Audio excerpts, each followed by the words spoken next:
On vous dit, comme c'était pressé, on n'a pas eu le temps de bien regarder, on n'a pas eu le temps de faire les études. Si des infirmières, comme c'est le cas, disent « moi je ne me ferai pas vacciner, je suis infirmière, je ne me ferai pas vacciner », ça a un impact considérable. On n'a peut-être pas mesuré suffisamment que ça pouvait se produire.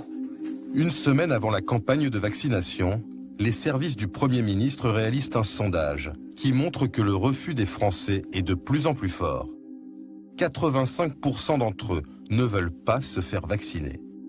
À ce moment-là, le fiasco aurait encore pu être évité.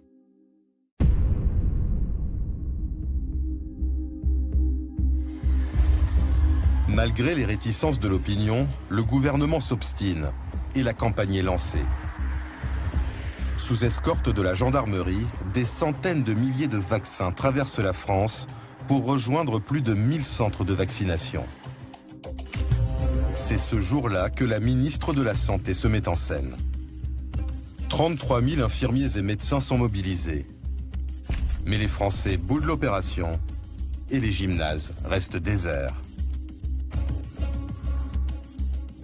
Vous voyez, là on était 4 médecins cet après-midi pour 2 box de consultation, une salle d'attente vide, pas de patients, pendant que nos patients en ce moment à l'hôpital n'ont pas de médecin pour s'occuper d'eux. Pour sauver la campagne et écouler les millions de vaccins, Roselyne Bachelot multiplie les déclarations de plus en plus alarmistes.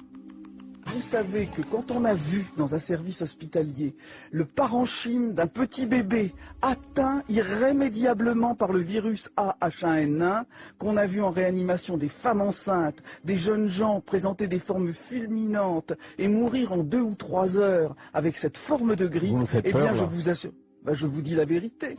Je suis ministre de la Santé, je viens pour vous dire la vérité. Nous avons eu dans la semaine qui vient de s'écouler 16 morts à cause de la grippe A/H1N1. Ce chiffre est en augmentation de 50% par rapport à la semaine précédente. Et cette évolution terrible, en quelque sorte, nous la voyons partout en Europe. Des gens vont mourir parce qu'ils ne seront pas vaccinés.